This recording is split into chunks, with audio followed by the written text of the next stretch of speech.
ចាថ្ងៃនេះខ្ញុំទៅផ្សារទិញមាន់ស្វិតបាន2គីឡូ2ខាំហីហើយទិញជើងមាន់ហ្នឹងកន្លះគីឡូ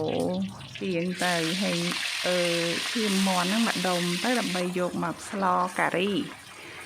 តាមប៉ាត់ស្លការីបើយើងស្លសាច់មាន់ស្រែយើងយកមាន់ឈ្មោលអាពូជអាធំដែលវាស្វិតណាឆ្ងាញ់ណាតែដល់ពេលយើងត្រូវសំចៃថវិកាអញ្ចឹងទៅយើងប្រើមាន់ស្វិតនេះជំនួសក៏បានដែរនិយាយទៅវាឆ្ងាញ់ដូចតែគ្នាហ្នឹងគ្រាន់ថាពេលយើងធ្វើមាន់ស្វិតអញ្ចឹងយើងត្រូវរំលីងវាបាត់ក្លិនមាន់នឹងខ្លះទៅណាហើយម្យ៉ាងទៀតបើទោះយើងប្រើមាន់ខ្មែរក៏យើងអាចរំលីងបែបហ្នឹងបានដែរដើម្បីឲ្យយើងរំងាស់យ៉ាងណាទៅសាច់មាន់យើងនឹងវាអត់រលួយវល់ចេញជាពីសាច់ទៅឆ្អឹងចេញតែឆ្អឹងងាងអីចឹងវាយើងរំងាស់យ៉ាងណាសាច់វាផុយយ៉ាងណាតែវានៅទាំងមូលចឹងណាអញ្ចឹងយើងដាក់ផ្សេងគ្នាសាច់មាន់ស្វិតនេះយើងដាក់ផ្សេងហើយជើងមាន់នេះក៏យើងដាក់ផ្សេងដែរព្រោះជើងមាន់វាជាជើងមាន់ផុយធម្មតាជើងមាន់គីឡូយើងធម្មតាចឹងណាចឹងយើងដាក់ផ្សេងដាក់តាមក្រោយទេប៉ុន្តែត្រូវតែរំលីងវាអញ្ចឹងដែរដើម្បីវាស្វិតវានៅជាប់អត់រលួយផុយហើយគ្រឿងក្រៅរបស់ខ្ញុំមានប៉ុណ្ណឹងហើយអ្នកផ្ទះខ្ញុំហ្នឹងស្លការីសាច់មាន់គឺស្លទំពាំងកាលនោះហ្នឹងដូចជាប៉ាទៅជីកទំពាំងបានមកចំពេលម៉ាក់ស្លការីទៅដាក់ទំពាំងទៅឆ្ងាញ់ក៏ទម្លាប់ដាក់អញ្ចឹងរហូតមកអញ្ចឹងទៅអត់ដែលដាក់ដំឡូងបារាំងដំឡូងជ្វាអីទៀតទេគឺថាដាក់តែទំពាំងអញ្ចឹងហ្មងឲ្យតែការីសាច់មាន់គឺប្រើទំពាំងអញ្ចឹងគ្រឿងការីរបស់ខ្ញុំប្រើតែគ្រឿងការីម្ទេសក្រៀមហើយនឹងខ្ទឹមសខ្ទឹមក្រហមឲ្យបានច្រើនទៅតែប៉ុណ្្នឹងទេខ្ញុំមិនមានប្រើអីទៀតទេព្រោះទម្លាប់ម៉ាក់មកឃើញកើតមកឃើញម៉ាក់គាត់ស្លអញ្ចឹងណាក៏ស្លតែអញ្ចឹងតាមទៅហើយមួយទៀតគឺអត់ដាក់សណ្តែកដីទេគឺស្លតែតាមតែបែបហ្នឹងអញ្ចឹងរហូតមកទៅហើយចូលចិត្តរសជាតិដែលខ្លួនឯងស្លបែបហ្នឹងក៏ស្លបន្តទៀតទៅឆ្ងល់យបងប្អូននេះខ្ទិះដូងខ្ញុំប្រើថ្ងៃនេះគឺប្រើ1គីឡូណាតម្លៃគេធម្មតា10000រៀលដល់ពេលចូលឆ្នាំអញ្ចឹងទៅគេឡើង12000នេះដូងខ្លួនឯងមានលក់ដល់ទៅពេលត្រូវការប្រើដូងវាអត់តាន់បានប្រើទៅទិញគេនេះលទ្ធផលណាហើយពេលលក់ដូងឲ្យគេហើយហ្នឹងពេលត្រូវការដាំផ្កាដើររកសម្បកដូងរកសកៃដូងយកមកដាំផ្កាអត់មានទៅទិញការុងរបស់ថៃមកទៀតចាប់តែម្ដងលក់ដូងបានតែ40000រៀលជាងទៅទិញសកៃដូងអស់25000ហើយមើលនេះ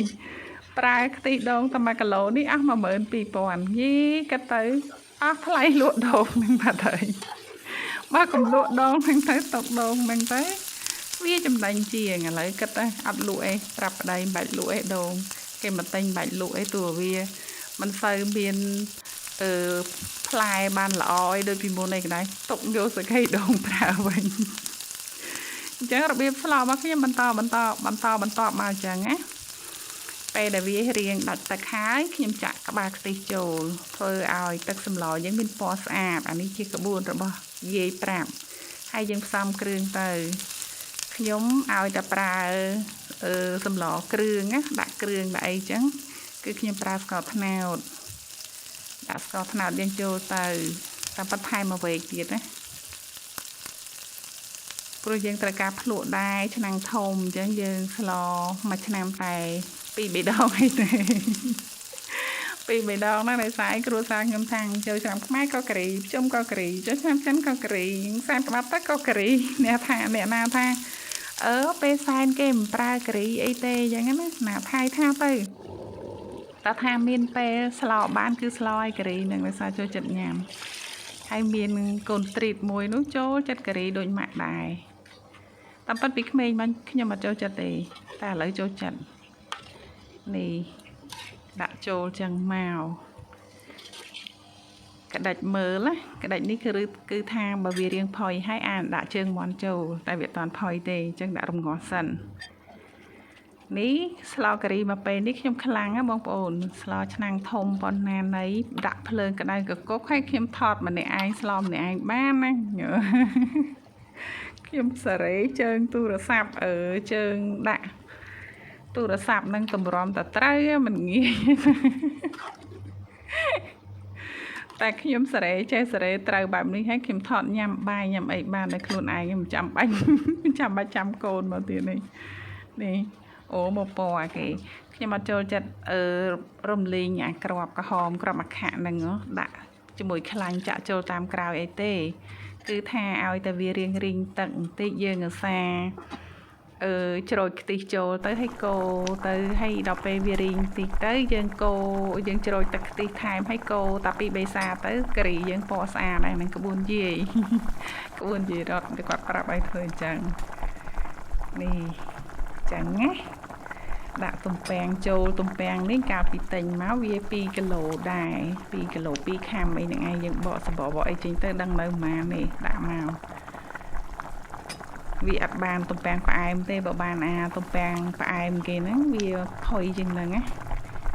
ដាក់ទៅឡើងឈ្ងុយក្អូបតែនេះអត់ទេតែទំពាំងអីក៏ដោយឲ្យតែរងាស់ទំពាំងនឹងឲ្យហាយចិត្តវាស្អាតឲ្យសល់តែខ្ចីសល់តែអីហាយហ្នឹងគឺវាឆ្ងាញ់ដូចតែគ្នាហ្នឹងដាក់មកថែមទឹកដាក់រងាស់ចោលមកស្ដាយឲ្យចុងក្រោយសល់ការីនៅចុងក្រោយពីញ៉ាំនំប៉័ងញ៉ាំអីហើយថាំងដាក់នំបញ្ចុកញ៉ាំកាប៉ិនញ៉ាំនំបញ្ចុកពេលល្ងាចបានម្ដងឯណាតែព្រឹកឡើងចង់ញ៉ាំទៀតរវល់តែយកនំបញ្ចុកទៅដាក់ចំហុយផ្លេចថាដាក់ការីក្ដៅនៅខាងក្នុងខ្លោចអស់ទៅប្រហែលជាមួយចានដែរស្ដាយដល់ហើយបានសាច់បានអីទៅអាពូទីនវាឆ្ងាញ់វាដល់ហើយសំណាងល្អហើយដែលវាមិនខ្លោចឆ្នាំងនេះអានេះពេលព្រឹកឡើងហើយណាខ្ញុំស្លការីហ្នឹងស្លពីល្ងាចហើយបិទភ្លើងទុកទៅដល់ពេលព្រឹកឡើងរៀបទៅវត្តហ្នឹងបានខ្ញុំយកមកដាក់ហ្គាសបន្ថែមហើយចាក់ខ្ទិះដើមដែលយើងទុកប្រហែលជាពាក់កណ្ដាលពីល្ងាចហ្នឹងណាដាក់តាមក្រោយមករួចឈ្ងុយណាបងប្អូនអើយហើយសម្រាប់ខ្ញុំគឺឆ្ងាញ់មែនទែនកញ្ញាំមន់កញ្ញាំអីនេះមិនហ៊ានដួសទៅវត្តទេខាងលោកពិបាកឆានអញ្ចឹងទុកឆានខ្លួនឯងហើយនេះពេលសល់ប្រហែលថ្ងៃមកហើយណាទៅទិញនំប៉័ងមកចលក់ការីខ្ញុំស្លទាំងលើកនេះបានរៀងសាបអញ្ចឹងដាក់នំប៉័ងទៅល្មមនៅពេលដែលថែមនំបញ្ចុកដាក់នំបញ្ចុកតថែមអំបិលឬក៏ចាក់ទឹកត្រីបន្តិចបានល្មមមកមាត់ទៅដឹងអីរួចហើយបងប្អូនអើយនេះគឺជារបៀបធ្វើការីបែបផ្ទះខ្ញុំណាខ្ញុំធ្វើងាយចឹងឯងខ្ញុំអត់ដែលដំគ្រឿងស្លឹកគ្រៃរមៀតស្លឹកក្រូចអីដាក់ទេហើយក៏មិនដែលបុកដាក់ដែរបើខ្ញុំស្លសារ៉ាម៉ាន់មិនខ្ញុំដាក់គ្រឿងខ្មែរយើងប៉ុន្តែខ្ញុំត្រូវយកទៅលេងសិនទៀតហើយបុកហ្នឹងចង់ជ្រុះទឹកគេមិនតម្រាំតែម៉ត់ព្រោះថាកិនក៏វាមិនម៉ត់ដែរហើយខ្ញុំប្រើដូងណាសាច់ដូងយើងហ្នឹងលេងថែមទៀតតែអត់ស្លសាច់មាន់ទេបើស្លសារ៉ាម៉ាន់ភាគច្រើនគឺស្លតែសាច់គោហ្នឹងយកសាច់កពួតទៀតយកសាច់ស្វិតណាហើយ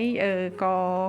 ប្រើទាកប៉ាផងដែរតែមុននឹងស្លហ្នឹងគឺកាប់វាដុំហើយយកទៅរំលេងសិនដូចគ្នាដល់ពេលរងាស់ផុយទៅវាអត់រលួយសាច់ទេវានៅជាដុំអញ្ចឹងណានេះរួចហើយ